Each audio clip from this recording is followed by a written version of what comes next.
దేవుణ్ణి వెతికా. ఏదో ఒకదానిలో అటబడి పోతనాలే అనుకోలా. అసలు నిజమైన దేవుడు ఎవరు? నేను మొక్కుతుంది నిజ దేవుడికేనా? దేవుడు అనడానికి యోగ్యుడేనా, పరిశుద్ధుడేనా, పరిపూర్ణుడేనా? నేను మొక్కుతున్నది, సేవిస్తున్నది, ఆరాధిస్తున్నది ఒరిజినలేనా అనే ప్రశ్న ఎప్పుడో పుట్టింది. నీ లైఫ్లో నీకు పుట్టింది, నా లైఫ్లో నాకు పుట్టింది. ఊరక ఆ టైపు ఆలోచన అట్లా తగిలిందో లేదో, దన్మని నిజ దేవుడు తను బయలుపరుచుకున్నాడు. రా వెతుకుతున్నావుగా.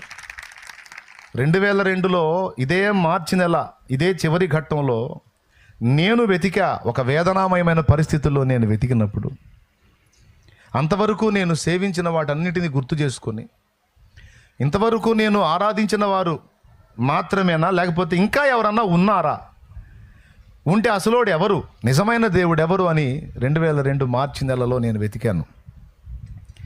ఎప్పుడైతే నిజదేవుడు ఎవరని వెతికానో అప్పుడు తాను బయలుపరుచుకున్నాడు నాకు.